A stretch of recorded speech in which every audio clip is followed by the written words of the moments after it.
This recording is protected by copyright. No part may be reproduced without the prior permission of the University of South Australia.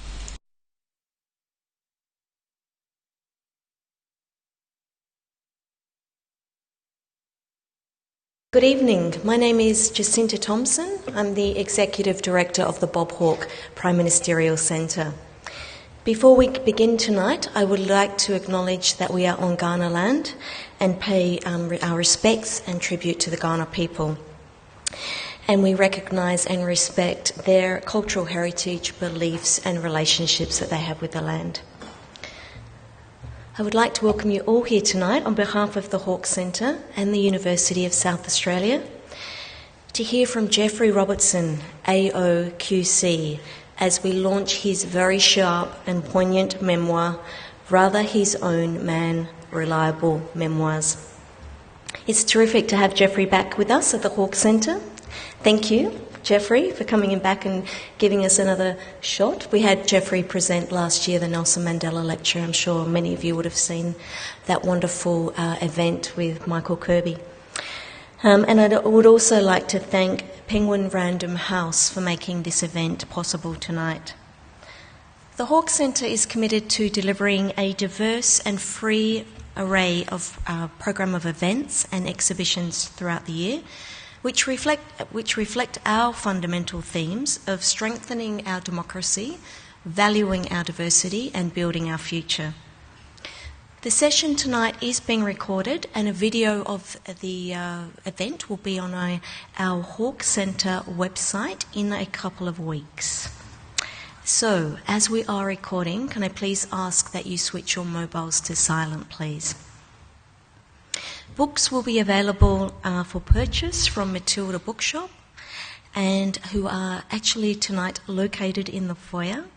And Geoffrey will be signing books after his presentation. So to introduce our speaker, Geoffrey has had a distinguished career as a trial counsel and human rights advocate. He has been a UN war crimes judge, a counsel in many notable Old Bailey trials, and has won landmark rulings on civil liberty from the highest courts in Britain, Europe and the Commonwealth. His book, Crimes Against Humanity, has been an inspiration for the global justice movement. Other books include Freedom, The Individual and the Law, The Statute of Liberty, Dreaming Too Loud, and the acclaimed memoir, The Justice Game. He has made many television radio programs, notably Geoffrey Robertson's Hypotheticals, and he has won a Freedom of Information Award for his writing and broadcasting. In 2011, he received the New York State Bar Association's Award for Distinction in International Law and Affairs, and was Australian Humanitarian of the Year in 2014. Please, a very warm welcome for Geoffrey Robertson.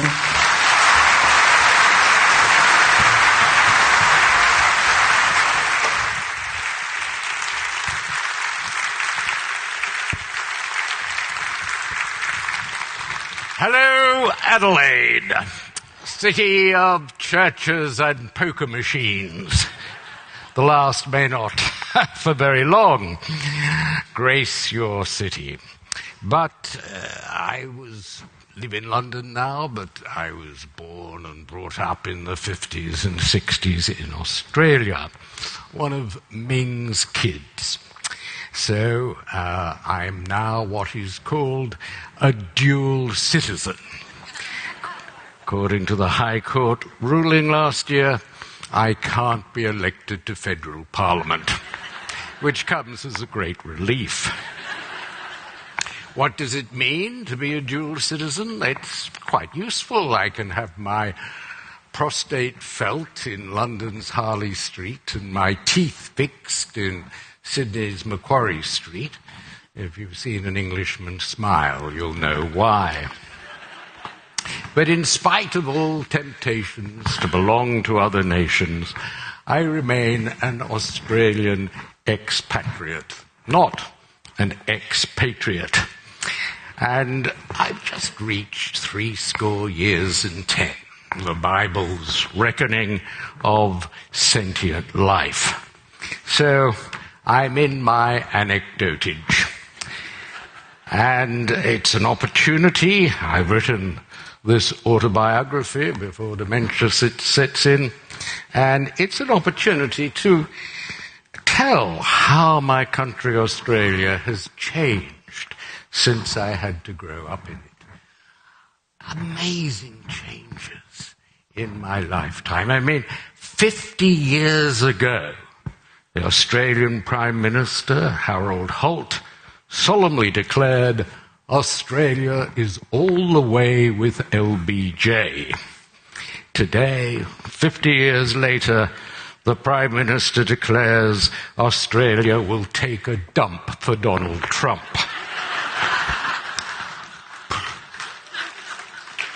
Plus ça change. Mind you, speaking for myself, I do find Mr. Trump an inspiration. He's older than I am, and look what he's capable of. He's a deal maker, a cynic who knows the price of everything and the value of nothing.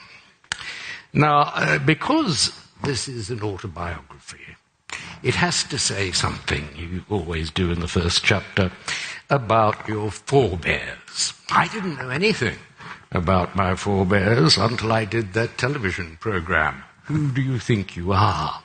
Don't do it, my mother said. They'll find out something embarrassing about our family. And they did. The skeleton in my closet is that I'm apparently related to Prince Wilhelm, who later became Kaiser Wilhelm I of Germany, and Princess Radziwill, his lover, secret lover. They had an illegitimate child, apparently, who was sent to Australia in 1848 to escape the European revolutions of that year. So I'm a Hohenzollern. I'm actually related through the DNA to the British royal family, the Saxe-Coburg-Gothas. They changed their name to Windsor during the First World War in order to pretend that they weren't related to the enemy. So, and this is all very embarrassing for a Republican.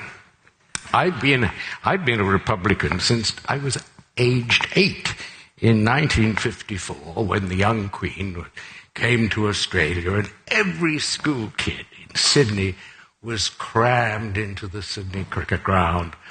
On a day of 95-degree heat, we waited for 4 hours. Kids all around me were fainting from sunstroke. It was a brutal occasion. And the Queen came, there was a car, came out and sped round the track of the cricket ground and disappeared. And that was it. And, of course, our Prime Minister was a fanatical royalist. He said, addressed her, said, I did but see her passing by, and still I'll love her till I die. Well, at the age of 8, I did but see her passing by, but so quickly it made me a lifelong Republican. Of course, now I'm a Queen's Counsel, and I do get, along with Cathy Lett, invited to Buckingham Palace, and get an invitation we graciously accepted. But this, of course, incurs the ire of Australia's more common commentators, like Gerald Henderson and Andrew Bolt. They accuse us of betraying our Republican principles. Well, they don't understand the virtue of politeness, and they don't understand Cathy's point about attending Buck House. Of course they're dinosaurs, but who wouldn't want to see dinosaurs in their natural habitat?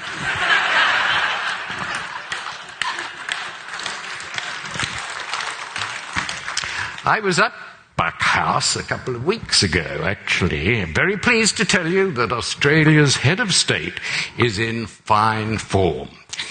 Her memory is excellent. We laughed about a time a few years ago when Kathy had made her roar with laughter by wearing a dress with corgis embroidered on it. She remembered it. Phil the Greek has retired, of course, but there was always Prince Charles and Camilla. And it was an event organised. It was a bizarre event. Theresa May was there, and Boris Johnson, and all the 53 Commonwealth High Commissioners. I had a chat with Alex Downer, who's looking forward to his retirement. He's retiring not to Adelaide, but to England, as you might expect. And the object of the exercise was to lobby, as part of the lobbying campaign that is secretly going on behind the scenes, to get Charles elected as head of the Commonwealth, because that's not a hereditary position. You can appoint on merit. And the Black Commonwealth, of course, is not so sure about Charles. They want someone inspirational. And the only qualification to be head of the Commonwealth is that you need a parent born in a Commonwealth country. And the lobbying's been going on for years. Julia Gillard said that they sent a flunky from Buckingham Palace to try to persuade her to cast Australia's vote when the time came in favour of Charles. But Malcolm Turnbull may have other ideas. Who should Australia vote for as head of the Commonwealth? Aung San Suu Kyi has blotted her copybook with the Rohingya. Graça Machel, Mandela's wife, is still going strong. But actually, the very best candidate, the most inspirational person who would be a great foil for the stupidities of Donald Trump, has become available. He needs a job, and his father was born in Kenya. I think Australia should vote for Barack Obama as the next head of the Commonwealth. Well, I grew up in Sydney in the 50s, and Adelaide was quite a distance away. You had to go in an old Vickers Viscount, which occasionally flew into Botany Bay first, and we didn't meet many South Australians. When I became student head of the Law Society, we invited one great curiosity from South Australia, Roma Mitchell, who was the only woman judge in Australia. I actually wrote a song in her honour's honour, Arrivederci Roma.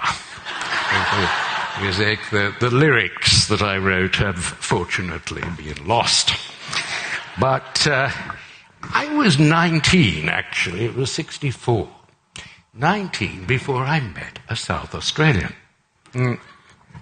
It was at InterVarsity debating, Adelaide versus Sydney. I was 19, he was 21, I think. And we were debating some stupid subject. I can walk around. We were debating some stupid subject like vice is nice or money can buy happiness. And he came on with a bow tie and a tuxedo, a large Cuban cigar, and a bottle of Barossa Red, which he proceeded to drain before he made a speech, which was elegant and witty. He was a great showman. He won the debate. I thought, I've got a bond with this guy. And I did. For the next 3 years, I did bond with John Bannon. And the reason was that in these student political gatherings, we were the only two who knew every word of the Gilbert and Sullivan songbook. And so we'd round up a pianist, we'd grab a forced chorus of student politicians, and we'd sing on into the night. He had a lovely light baritone, which masked my tunelessness, but it was a time of innocent merriment. My daughter, who followed my footsteps, she was a student leader at London University, ran the Occupy London movement from my flat in the Temple. And she teases me by saying, "What did you do in the 60s, Daddy? Were you arrested in an anti-Vietnam demo? Were you on the barricades with the French students in 68? I say, "No, darling, but I did stay up late and sing Gilbert and Sullivan with John Bannon." So John and I met and enjoyed each other's company for 3 years at these NUAUS conferences, where Australia's future politicians, so they thought, met. And, of course, the older generation would turn up to impress us. Gareth Evans was cultivating a Ben Chifley persona. He smoked a pipe. Michael Kirby was there singing Onward Christian Soldiers, which was Sullivan without Gilbert. And no one realized that he was gay. Several women of my acquaintance fell hopelessly in love with him. But, of course, I took a bet, actually. I used to sit at the back as the Sydney delegate with Richard Carlton, later of 60 Minutes and the ABC, and I took a bet with Richard, 10 quid, that, quite a lot in those pre-decimal days, that Gareth would become Australia's foreign minister in Michael Kirby's cabinet.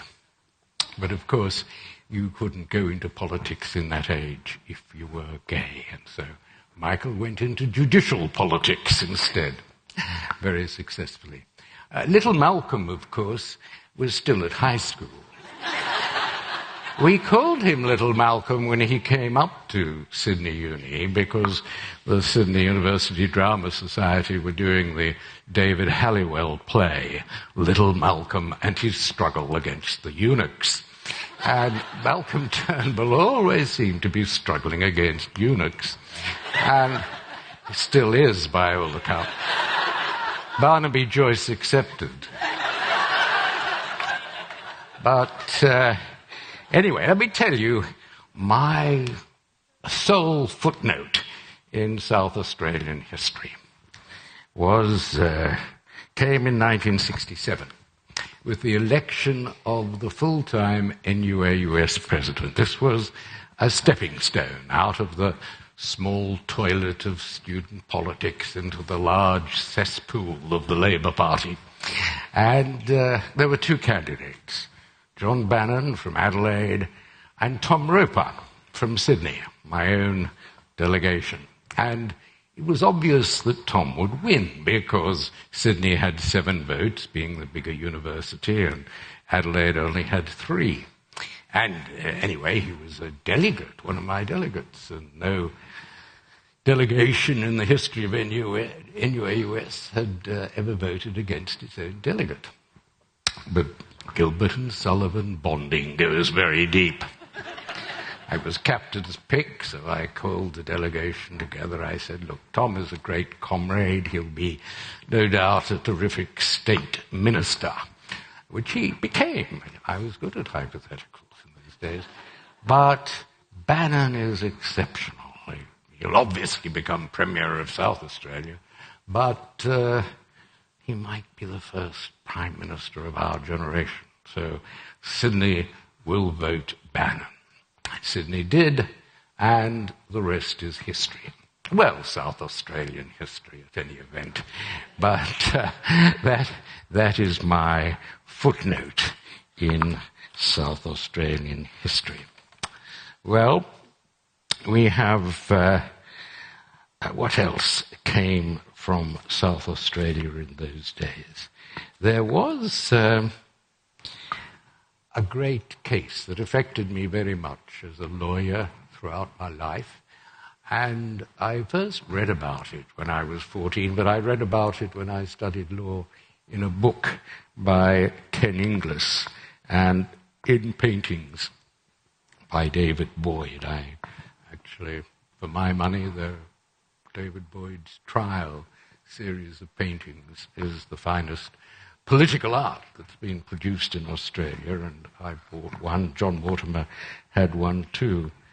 It was a case that started in Ceduna with the death of Mary Hatton and the arrest of a peripatetic carnival worker called Rupert Max Stewart. And he produced, or the police produced, in the police station, in which at the end they had to admit he was naked. How he'd become naked, no one bothered at the trial.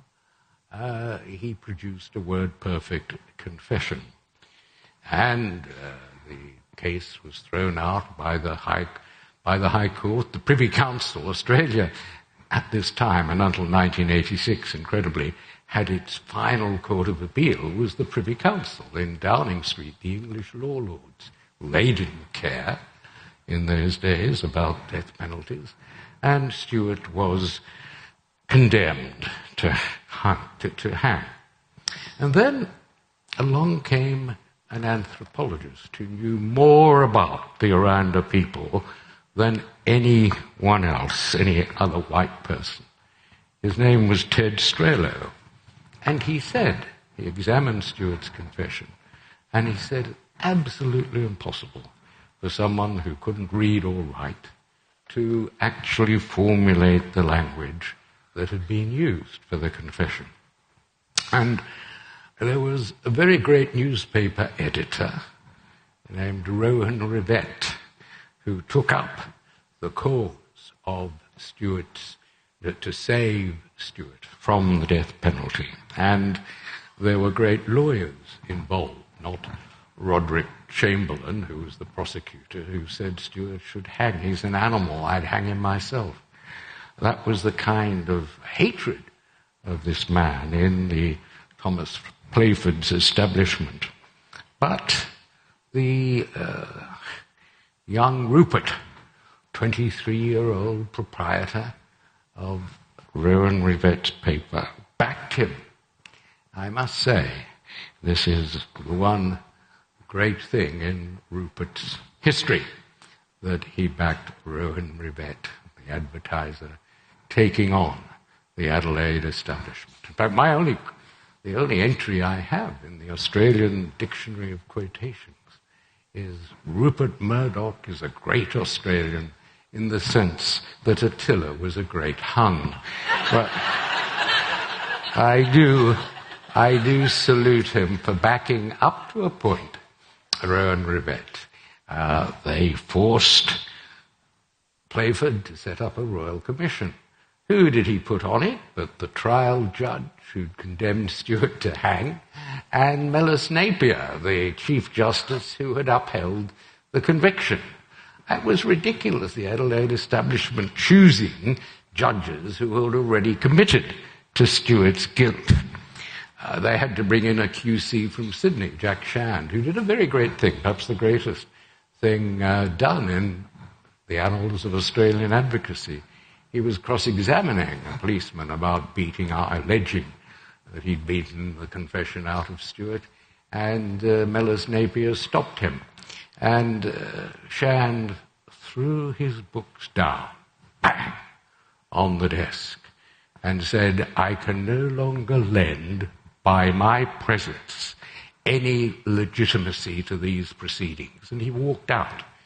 He was lucky not to have been prosecuted for contempt, as Rowan Rivett was. But it was a great act, and it showed to all Australia the bias of this tribunal. And of course it came back finding Stewart guilty, but no one felt that he should be hung because of the bias of the tribunal.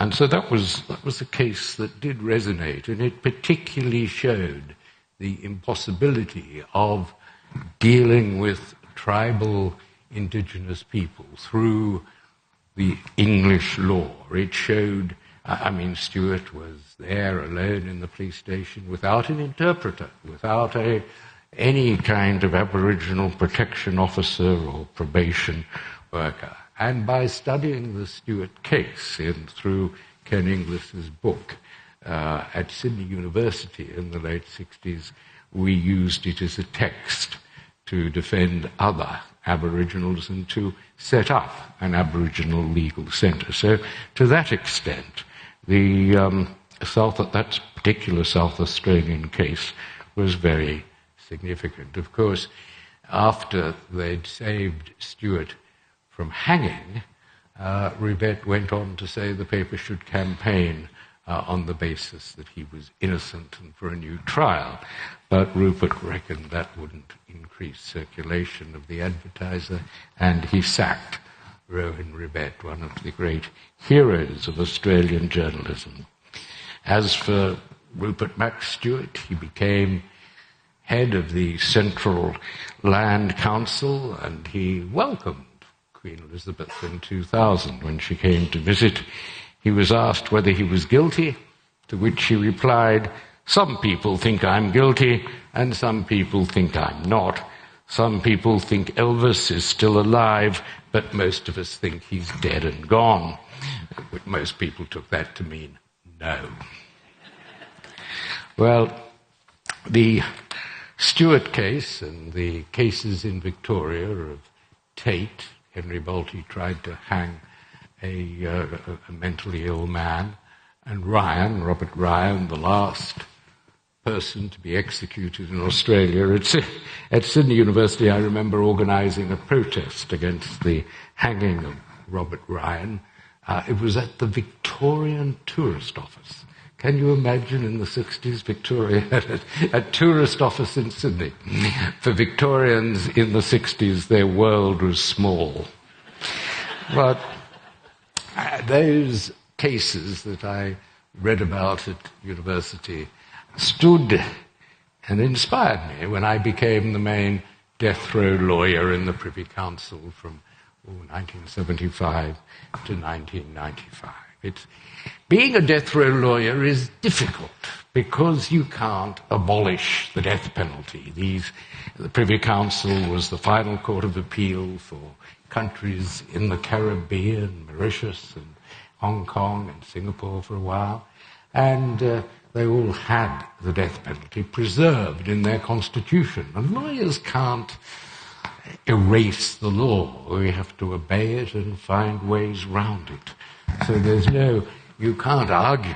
There's plenty of evidence to show that death penalties don't act as a deterrent. You can't say that. It doesn't get you anywhere.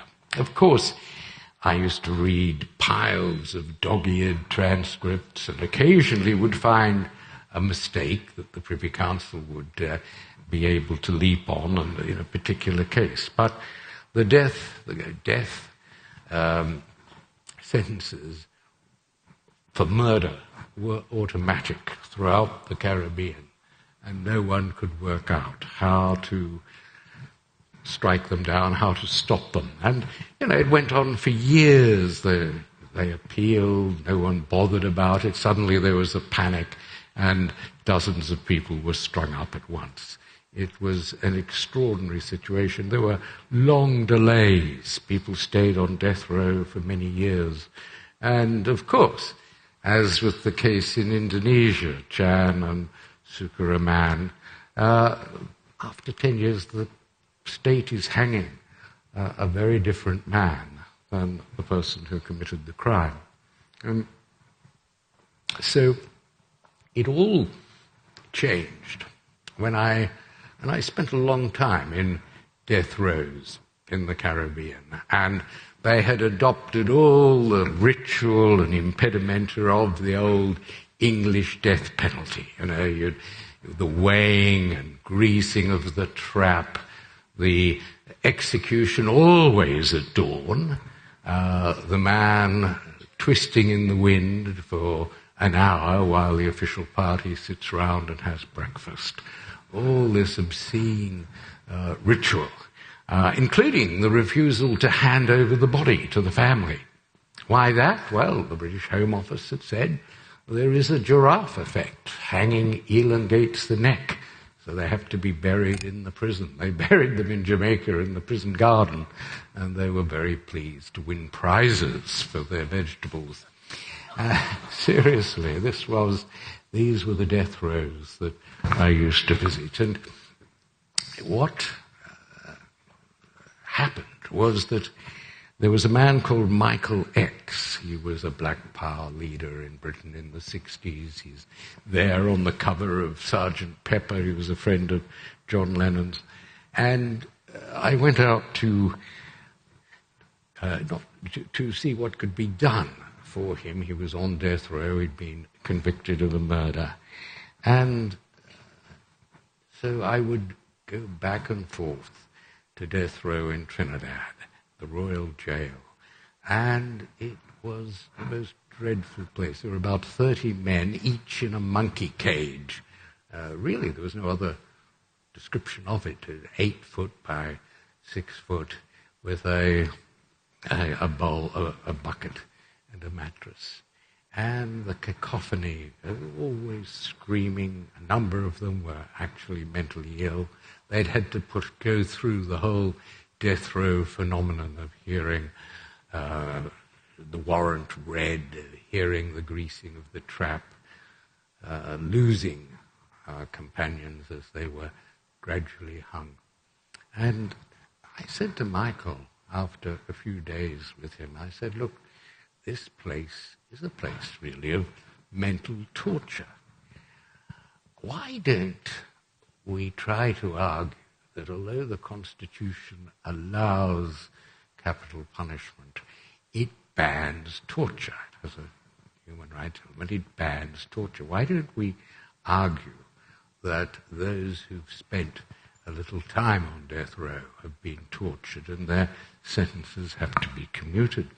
And I'll never forget, Michael put his finger to his lips and said, shh, listen. And I did, and you could have heard a pin drop. Every man was straining against the bars of his cage, trying to listen. And he said, this place is always a sour, full of noise, but listen to them now. For them, you represent hope. So you must make this argument for them, not for me, because they'll kill me. And they did. We were about to go back after the last appeal based on the Tate case. We were going to argue the next day for a mental examination and a stay of execution. But they got the Governor-General to sign the death warrant for execution at night for the first time ever. And they killed him before we could get to court to stay the execution. But many years later, in 1993, I did make the argument to the Privy Council that a prolonged stay on death row amounted to torture and required commutation of the sentence. It was an important case. The Privy Council sat 7 judges for the first time since the bank nationalisation case from Australia, where 2 of the judges had died while listening to Doc Everett. And they came back with the ruling that we sought, that a prolonged stay on death row required commutation of the death penalty. And now that's the rule throughout the Caribbean, it's the rule throughout Africa, even in Zimbabwe. If you spend more than 58 months on death row, your sentence is automatically commuted. I'm told that over 1,000 death sentences since 1993 have been commuted on that basis. Well, I spent the weekend, to turn to a slightly brighter subject, I spent the weekend at Port Fairy, which seems to be halfway between Melbourne and Adelaide. It was at a folk music festival. I didn't sing, but I was invited to talk about the time, and it was the time, my time, the 60s, when folk singers changed the world. And it was a fascinating subject to talk about the song We Shall Not Be Moved that had been sung at most of the protests in Australia that we organised as students in the 60s. it's got an interesting history.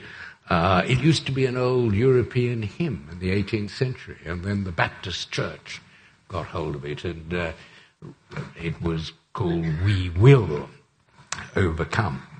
And in 1957, Pete Seeger, the genius folk singer, got hold of it.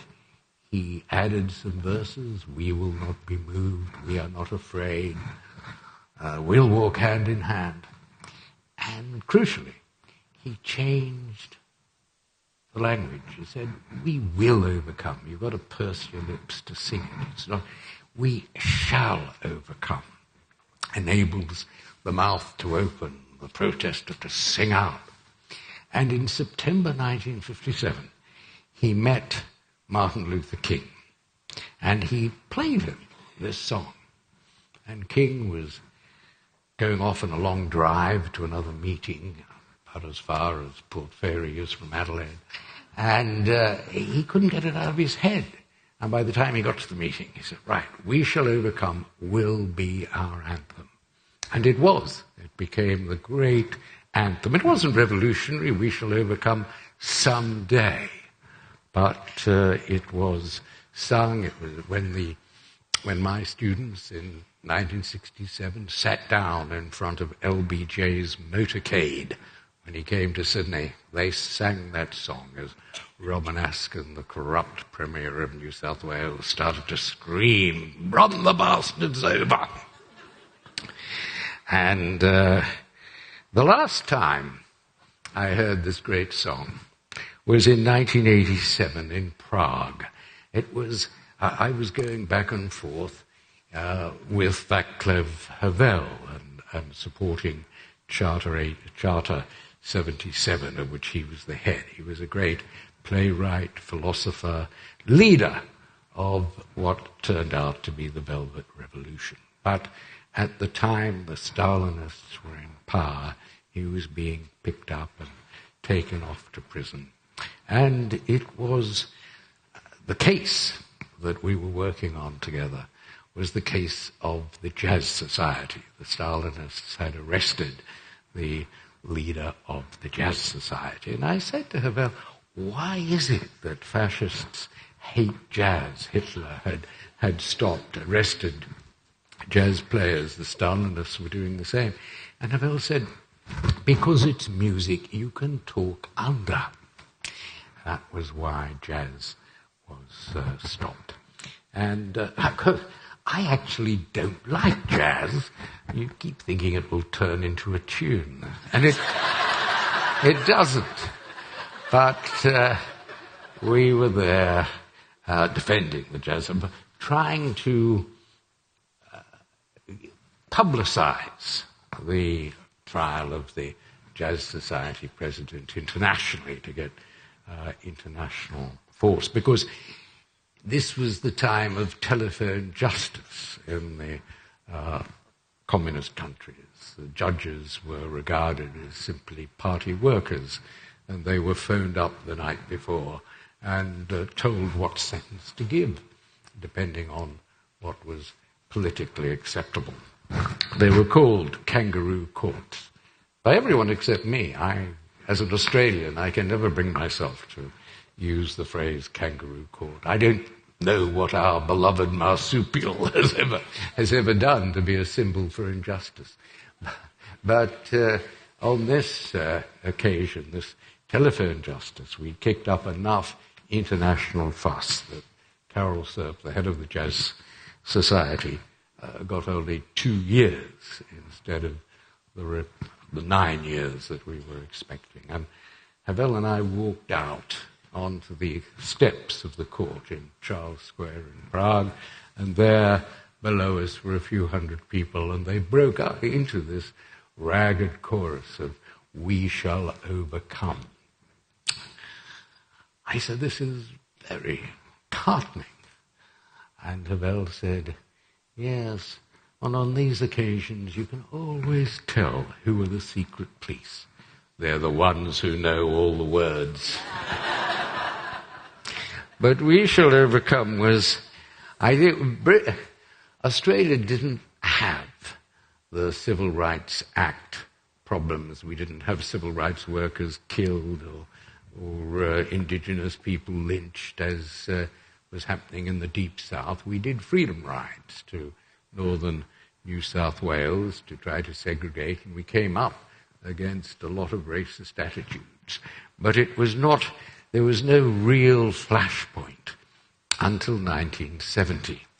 And I remember I was looking for to do an interview with 4 Sydney University figures who had played in the 1969 Wallaby Test match in South Africa. And they told horrendous tales of what apartheid was really like. And I said to them at the end of the interview, would you play against a racially selected team again? And they said no, because South Africa was using these tests with Australia as an endorsement of apartheid. Well, the interview was published in the Australian, it got a lot of publicity, and it actually provoked a debate that hadn't much happened before about whether Australia should play sport with racist apartheid country like South Africa. We were playing cricket tests and we were playing rugby tests.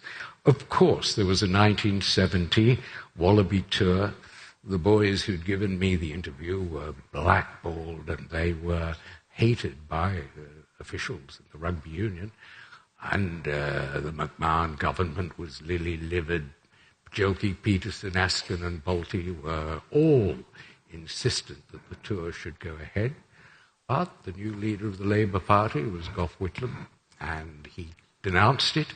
And the new leader of the ACTU was Bob Hawke, and he pulled the plug on any transport of the Springboks. They had to hire planes and trains and automobiles to get around. And of course the protests were fierce.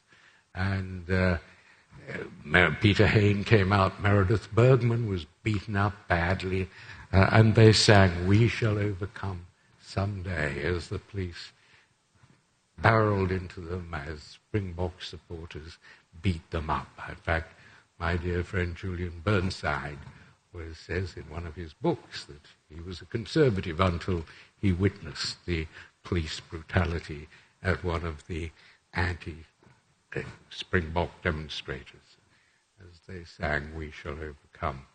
And the tour was a disaster, but it went ahead.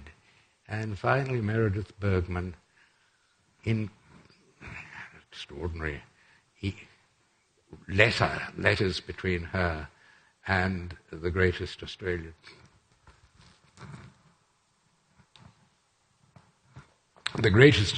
sportsman ever, who announced famously in 1970, "We will not play cricket against South Africa until they select teams on a non-racial basis." That, of course, was Sir Don Bradman. And we didn't for 22 years. Black people in South Africa could not get into cricket teams. It's extraordinary, isn't it? As the best Australian batsmen are being eviscerated by a black South African bowler as we speak. And yet in those days we played cricket with whites-only teams. So, yes, that was another good thing that came from South Australia. Well, anyway, I went to Britain partly as a result of censorship of Sir Robert Menzies, who was such an Anglophile. He even suggested our unit of currency, when we went decimal, should not be called a dollar. It should be called a royal, in honour of the royal family.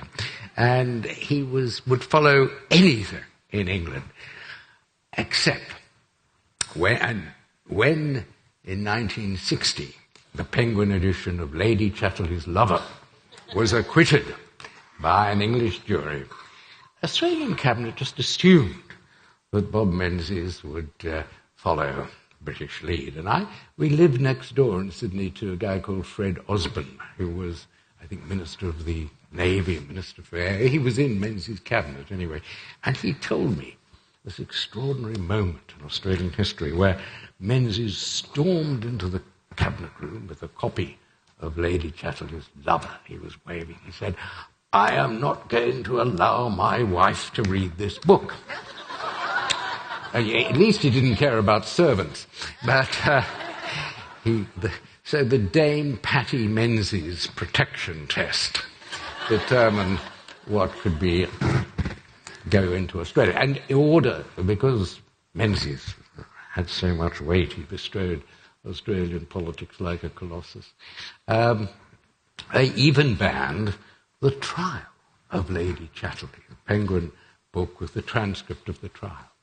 But there was a very courageous Sydney bookseller, Paul McConnell, who arranged for his friends in England to, I don't know whether you remember, if you're under 50, you probably don't, but we used to communicate in those days through long blue air letters. And they transcribed it onto 32 long blue air letters, which of course got through customs as personal mail and couldn't be banned. And he reconstituted it, and it became, I was 16, I got hold of it as the Samizdat edition of the trial of Lady Chatterley. And it inspired me to want to become a barrister and to appear in a wig and gown in the Old Bailey, like my idols became the two lawyers, Gerald Gardner, later the Lord Chancellor, and Jeremy Hutchinson. And eventually, 10 or so years later, I actually made Lord Gardner a witness in the Spycatcher case, did censorship cases with Jeremy Hutchinson at the Old Bailey, and was asked to provide the introduction to the 30th anniversary edition of the trial of Lady Chatterley. But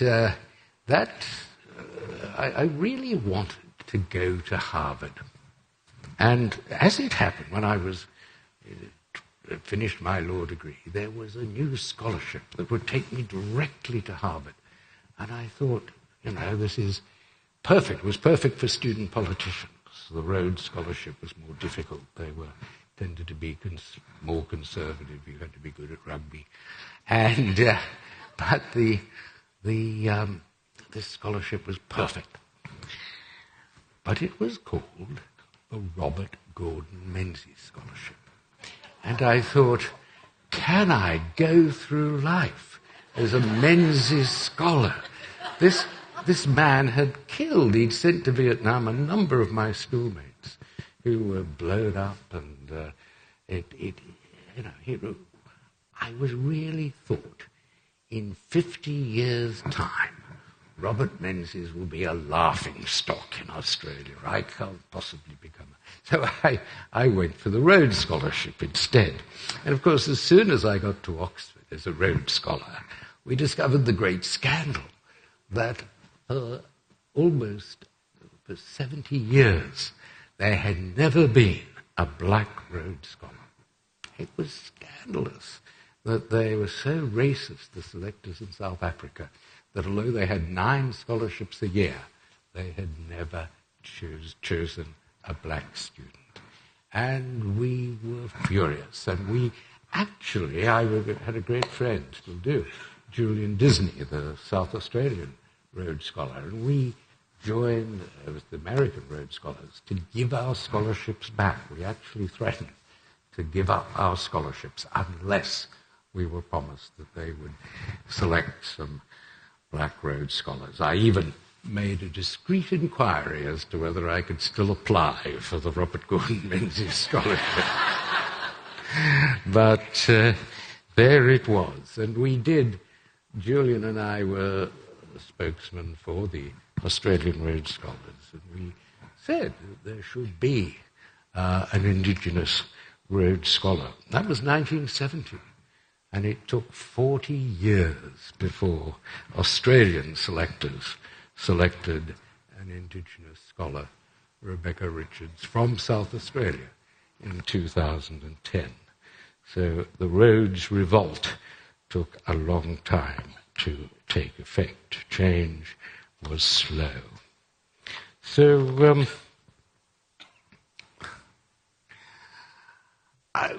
last thing I'll say, second last thing I'll say about South Australia.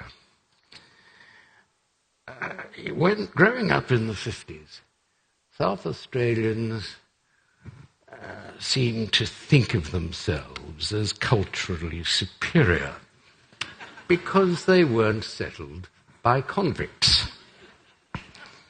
but by nice members of the English middle classes, keen to turn the Torrens into something like the Thames at Maidenhead. In fact, of course, Adelaide was acquired in 1836 by a rapacious joint stock company under a royal patent which ordered it to respect Aboriginal land rights, a requirement that the South Australia Company and subsequent governments have studiously, deliberately and outrageously ignored. Now, last year when I appeared at Hawke Centre for a genial conversation with Michael Kirby, I suggested, helpfully, that a few words about this act of theft might be added to the plinth of the statue of Colonel Light. This well-intentioned suggestion was reported, not altogether correctly, in the Advertiser, and all hell broke loose at the City Council. They actually passed a motion to protect Colonel Light and his precious plinth from my subversive ideas.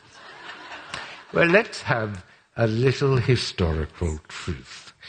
The royal proclamation in 1836 by King William IV, which allowed South Australia to be settled, it's a letters patent to its law. Nothing in these letters patent contained shall affect or be construed to affect the rights of any Aboriginal natives of the said province to the actual occupation or enjoyment in their own persons or in the persons of their descendants of any land therein now actually occupied or enjoyed by such natives. Clear as daylight, isn't it? And it came from a country which had found a muscular humanitarianism in stopping the slaves. It had decided to end the degradation of the trade in slaves and the degradation of Aboriginals in Australia. They'd heard evidence, parliamentary committee, of the virtual genocide, although that name wasn't there at the time, of Aboriginals in Tasmania. They said the murderous violence against Aboriginals would leave an indelible stain on the British Empire.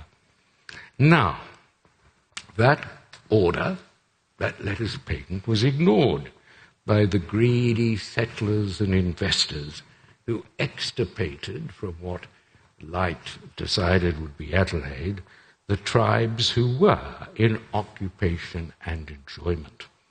The rights of the natives, as set out in the proclamation, were simply ignored by John Hindmarsh and William Light.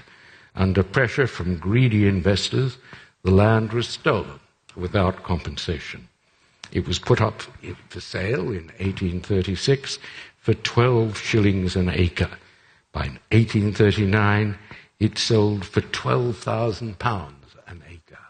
Incredible profits were made, and the land was simply taken to support the 15,000 settlers who were sent out. Not a penny was paid to Aborigines. There was an estimate 5 years later that most of them had died or been reduced to beggary. Colonel Torrens, it was, who dishonestly declared that Adelaide and consists of waste and unoccupied lands, and that Aboriginals as barbarians had no rights. So let me wind the City Council up a little more. Shouldn't they start to change some names? Take Hindmarsh, that greedy, profiteering racist. You celebrate him, commemorate him with a suburb, a bridge, a very large square. Why not change the names? The Roma Mitchell Bridge, the Rupert Max Stewart Square? I dare you. As for that precious plinth, has anyone read it recently at all? Not a bad statue by Arthur Bagot, so please don't tear the statue down, not yet, but read, for heaven's sake, what is on the plinth, which I read when I visited it today to see what all the fuss was about. It's a quote from Colonel Light's diary in 1939. Quote, "The reason why I fixed Adelaide where it is, I don't expect to be understood. My enemies have fixed the whole responsibility on me. I'm perfectly willing to bear it. I leave it to posterity to decide whether I'm entitled to praise or blame." So here is the plinth that Light's quotes, actually inviting posterity, and that's you, to praise or blame him. He was perfectly willing for posterity to say he was wrong to disrespect the rights of the indigenous people. So add something to that effect to the plinth before someone does so in red paint. Well,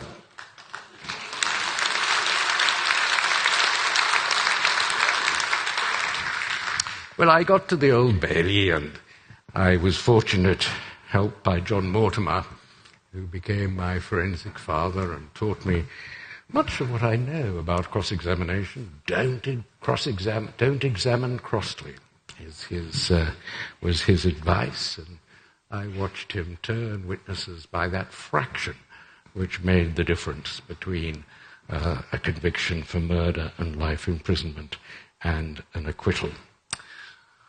I suppose the only real danger in a barrister's life comes in the robing room, when you have to fix the stud of the stiff collar to the band that you put around the neck. And you've got to be very careful not to press too hard on the gland that will, if pressed too hard upon, will cause unconsciousness and possibly death.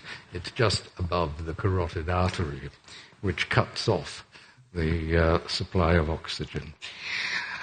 So it comes in handy, that knowledge, when you defend a strangler. Members of the jury, he pressed just a little too hard. Of course, the pantomime flummery, as I called it, of wigs and gowns, I led a campaign to get rid of them. And the Bar Council said, well, we'll consult our customers, the criminals. So they took an opinion poll among the criminals, who decided that they wanted us to keep wigs and gowns. I want my brief dressed proper. There was only one occasion when I was rather grateful for wearing a wig and gown, and that was when I defended the film Deep Throat in its first showing at the Old Bailey. It was 1975. And it was a sex case, so in those days we had an all-male jury.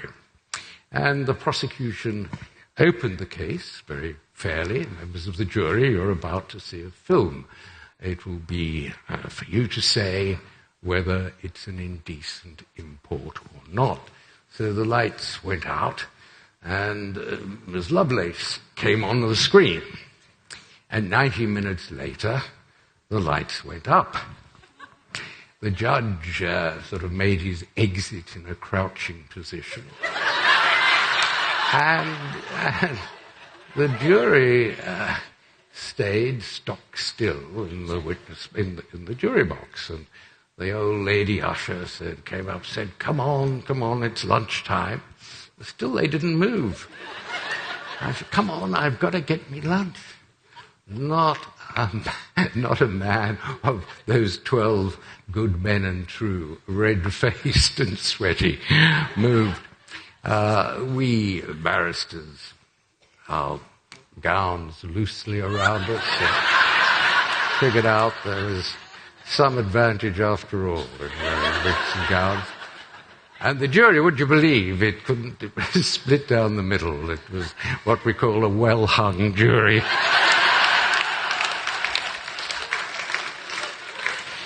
Well, I'm not allowed to perform. I said I'd give a performance, and they said, no, you can't possibly do that. The city council will insist we pay for a license. So I said, all right, I'll read bits of my books. I'll read you a couple of passages, and you can decide whether you want to buy it. The most bizarre and most publicized of my cases came in 1995 after a world exclusive in the Sunday Mirror 2 years earlier, which was also a front-page story in Australia and everywhere else. Die Spy Sensation. The most amazing pictures you'll ever see. The photographs were spread over 7 pages of Princess Diana exercising on a contraption called a leg press, taken by cameras sneakily hidden in the ceiling by the gym owner Bryce Taylor, an impecunious New Zealander.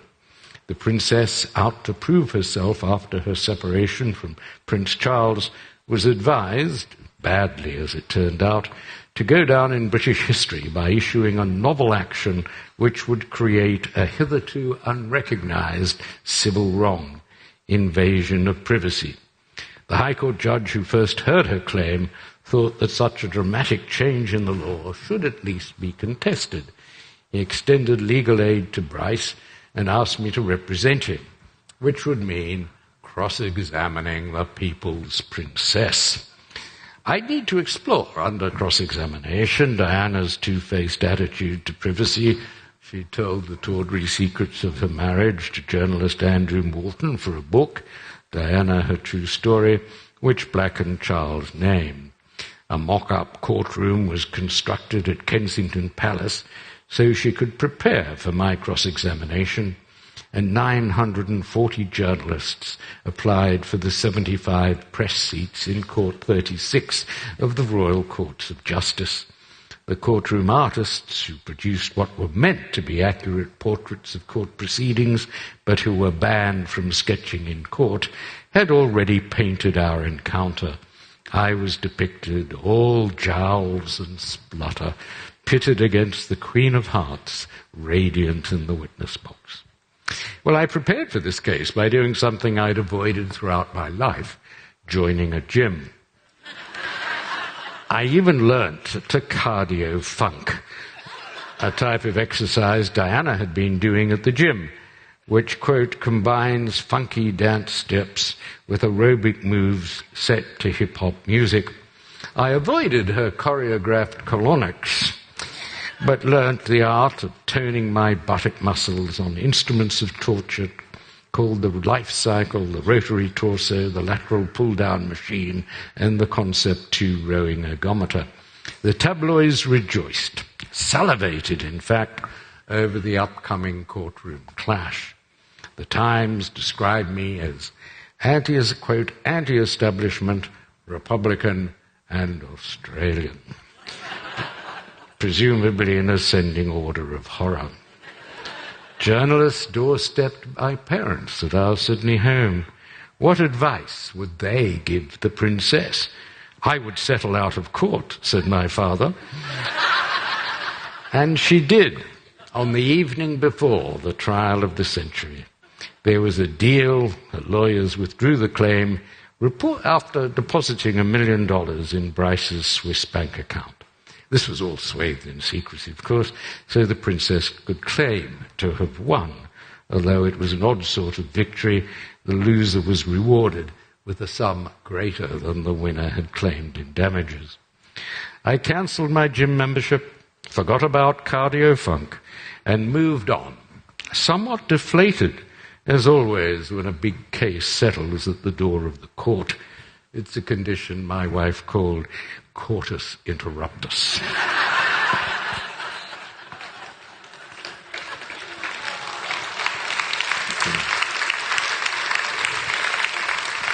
Another one.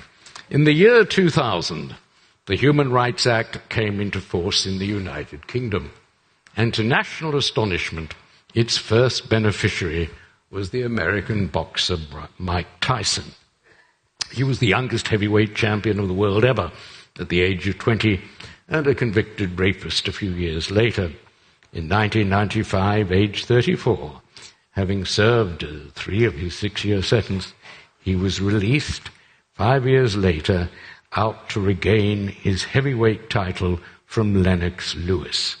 Tyson fought about in Glasgow with American Lou Savarese on a freezing night in a hall packed with Scots baying for blood. It wasn't long in flowing. After 12 seconds, Tyson floored Savarese. He went down with a count of 8. "Fight on," said the ref unwisely. Savarese could barely stand.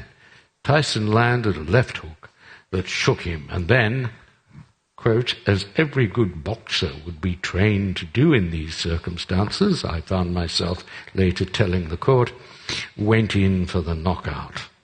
At this point, the ref interposed himself and claimed to have said, "Stop boxing."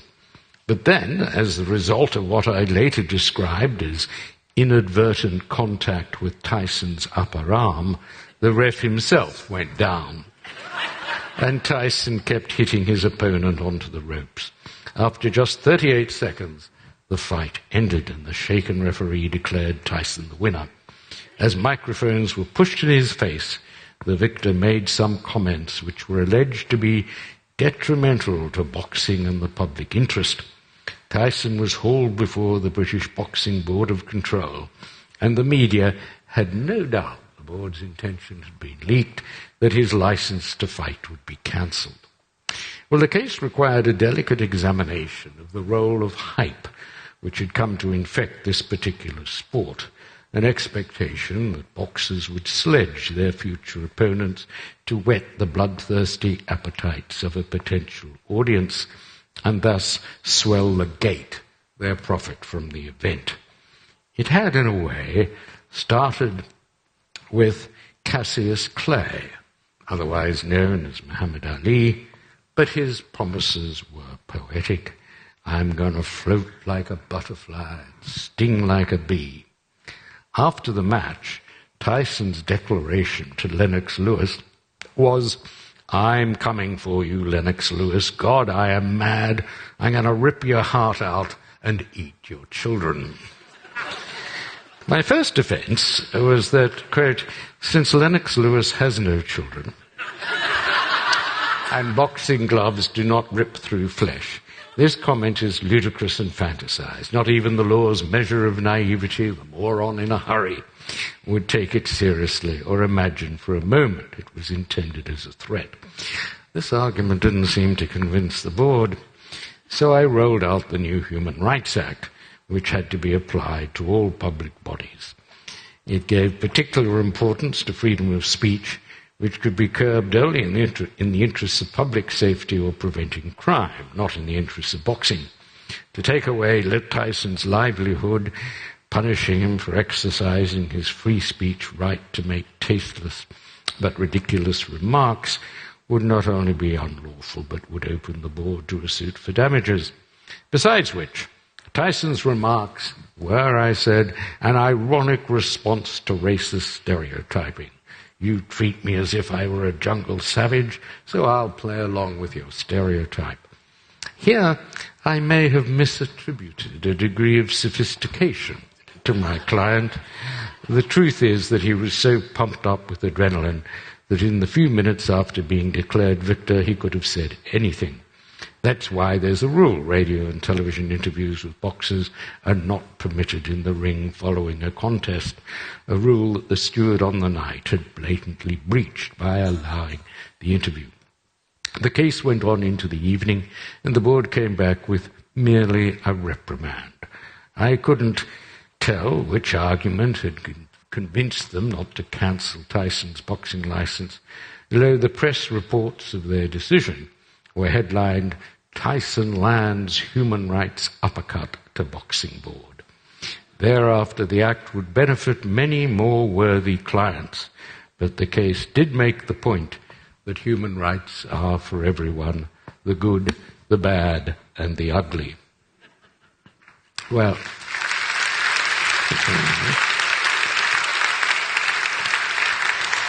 human rights has transformed legal practice in Britain. It's a great tragedy that we don't have a human rights charter in Australia. It's particularly useful, as the Commission said, for those who fall through the cracks of a wealthy society. I moved on from the Old Bailey about 20 years ago. After all the death penalty cases, I now concentrate on international human rights law. And my practice is in Strasbourg with the European Court of Human Rights, in Geneva with the United Nations Human Rights Committee, and in The Hague with international criminal courts, as well occasionally as Costa Rica. And at the moment, I'm trying to help Lula, the former president of Brazil. But it all started, I guess, with the Pinochet case. When I was at Oxford, I joined Amnesty International. In 1973, I had to write those letters, "Dear General Pinochet," begging for him not to throw people into torture chambers. Of course, he was very happy to do so. He wanted the fact that he was using torture to be publicized as a deterrent. But it was extraordinary. Only 25 years later, I was acting for Human Rights Watch in the case that put him for 2 years under house arrest, or mansion arrest, at least in England. He'd come to Britain to take tea with Mrs. Thatcher. It was in fact whiskey, I'm told, but it was still a welcome from a British Prime Minister who couldn't believe that he was arrested on a warrant under the Torture Act. John, of course, protests throughout the world, George Bush Sr., the Pope in waiting, even Fidel Castro protested about the arrest of General Pinochet. John Howard simply said that he hadn't understood that this could happen when he did law, but it was a turning point, and it suddenly made international human rights law something to reckon with. And for some years, there seemed to be building in cooperation.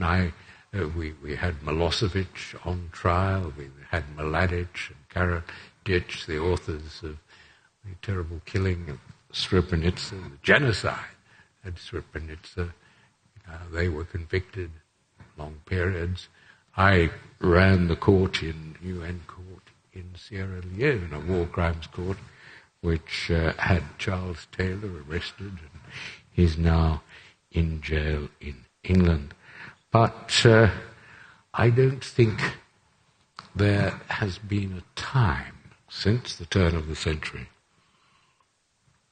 when there has been so much lack of cooperation between the states. Assad, in 2011, I wrote an article in 2011 after his troops had machine-gunned 800 demonstrators, and saying that he should be referred to the International Criminal Court for what was now a crime against humanity. He wasn't. Russia vetoed every attempt to do so, and now there are over 400,000 casualties. deaths in Syria, and half the population are refugees. So we weren't, as a world, we're not able to stop the killing of children at Ghouta over the last few weeks. We have, what is the way forward for the human rights movement? I'll give you one example, and it's called a Magnitsky Law.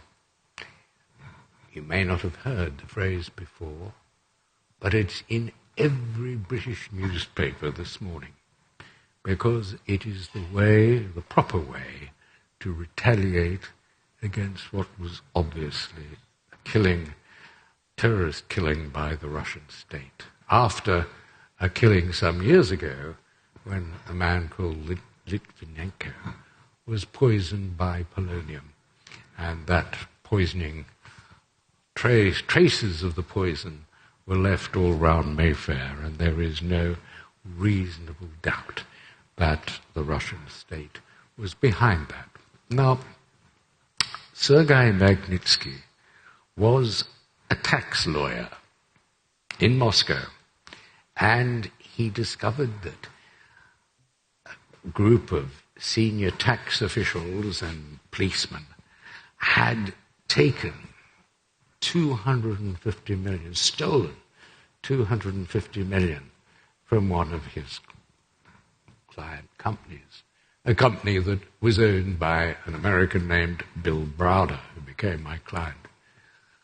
Now, Sergei Magnitsky made the mistake of blowing the whistle, of complaining to the state apparatus, who had him immediately arrested. That was what they did, and they threw him in prison, although he was a sick man. He was beaten, he was tortured. Judges, lick-spittle judges, didn't order his release, although they knew that he was likely to die, and he was jailed. And he was killed in prison. Now, thanks to Bill Browder, we took up claim. First of all, we identified the people who were responsible for this train of events that had led to Sergei's death. And we published them. And, of course, sooner or later, along came a policeman to the British courts. He was a Russian policeman who was on the list of perpetrators, and he sued for libel. He had a salary of $15,000, and he put down $1.5 million to hire the best lawyers. The KGB, obviously, was behind him. Well, we had that case thrown out. And we campaigned for a new kind of law in democratic countries that would name and shame foreign human rights abusers and would stop them putting their money through banks, freeze their assets, and deny them visas. And that, the first global Magnitsky Act, was passed by Barack Obama in 2012. And the 17 people who were listed included, I'm pleased to say, 3 of the judges who had turned a blind eye to Sergei's fatal stay in prison. It's a good way of course, you can never get the head of state, you could never get rootin', tootin', shootin', pootin', but you can get the train drivers to Auschwitz, those who don't have head of state or diplomatic immunity, those who profit from human rights abuses. They don't want, usually, to spend the money in the countries that they financially emaciate. They want the casinos of the West. They want their children to go to Eton or Geelong Grammar. They want their parents to go into Western hospitals, into Harley Street, Macquarie Street. So that's the idea of the Magnitsky Act. Canada last year put up a more vigorous Magnitsky Act, very robust. It enables not just to freeze the money of human rights violators, but to seize it. I want the Magnitsky Act to go further, to enable not just to deny visas to human rights violators, but to deny visas to their children and their parents for medical treatment or school. Usually you try to avoid visiting the sins of fathers on their children.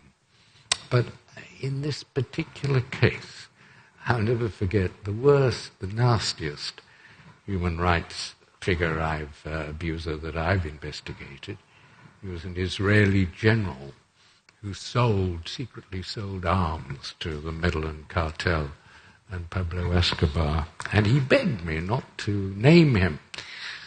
I said, I only did it for my children.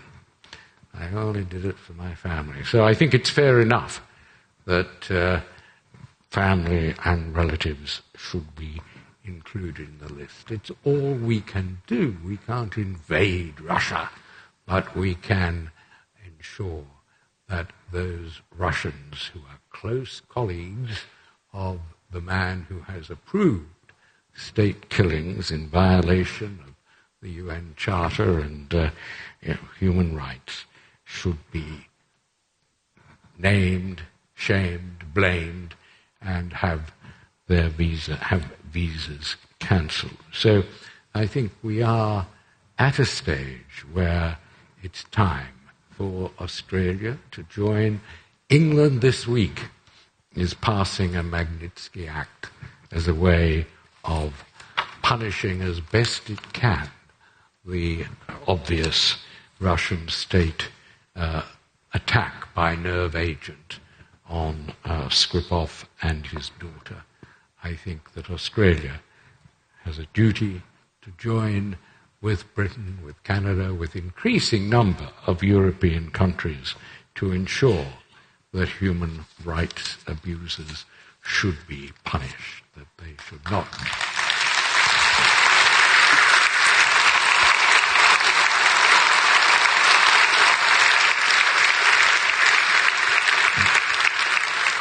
People ask me, increasingly I'm afraid, aren't I disappointed with the way the world is going? Don't I feel that there's no future for human rights? Finally, I'll read you a passage from the book where I seek to answer that. Don't you despair? People often ask. I don't, because my belief in human rights takes hold in small places and slowly spreads from Nagorno-Karabakh to Norfolk Island. I've observed how far my own country has moved since I grew up in it to embrace beliefs that used to get us a police bashing. I've seen how the tyrants to whom we once wrote pathetic letters have later been arrested for their tyranny, how electronic communication has brought into being the global witness, and I watched how those of my children's generation have come to value the rights of people with whom, at their age, I was never concerned. My daughter, when she was head of London University, was running campaigns for the cleaners, justice for the cleaners. We would never have thought in the 60s, John Bannon and I, at all, of justice for university cleaners. We were too concerned with Vietnam. But there it is. For all the enormity of our present problems, refugees, terrorism, climate change, Trump et al., the life I've sketched in this book have left me with faith in the one human quality that ultimately defines us as human. Not our power to speak or reason or love, or to subdue base instincts or achieve autonomy or worship gods, but our counterfactual capability for kindness. Human rights standards reflect our capacity to care for others and for future others, and that's why I believe they're worth fighting for. Thank you.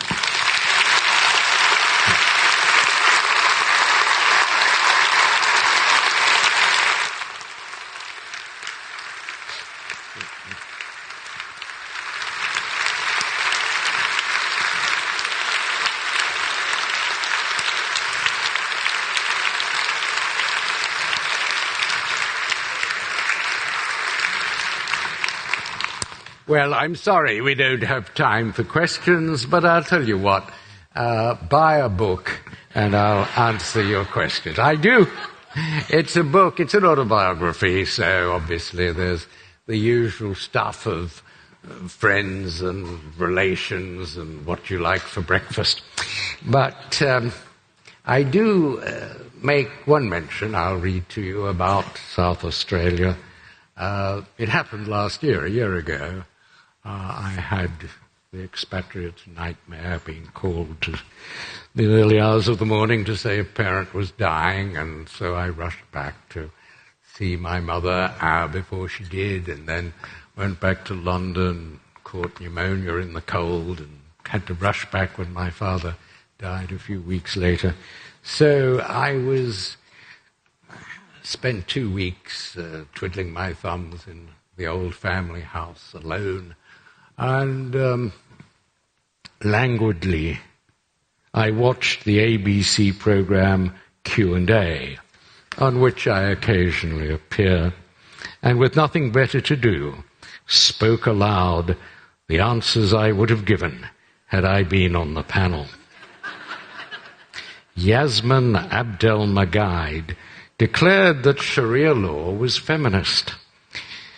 I put her right, as I hoped did the ABC fact-checkers. Everyone seemed to be freaking out about a blackout in South Australia caused by a freak storm, but alleged to be punishment for the state's reliance on alternative energy. Come on, I apostatized. Blackouts are productive. Remember all the babies who were born 9 months after that blackout in New York? We could do with more South Australians. They're quite useful. Sir Don Bradman, the Chapel Brothers, John Bannon, Roma Mitchell, Julian Disney. And the occasional blackout is a small price to pay for doing the right thing by climate change. Here's my message to South Australians. Next time there's a blackout, just light the candles and fuck.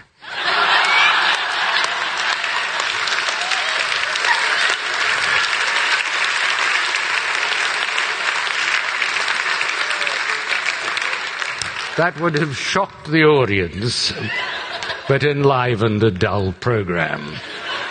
Tony Jones would pretend to be upset about the use of the F word, and I would say that the ABC doubtless has fuck-checkers as well as fact-checkers. But wait a minute. Could I say the word fuck? Not if my mother had been watching, which she always was, but not now. Perhaps I would say it as an example of how my life might change. Thank you very much.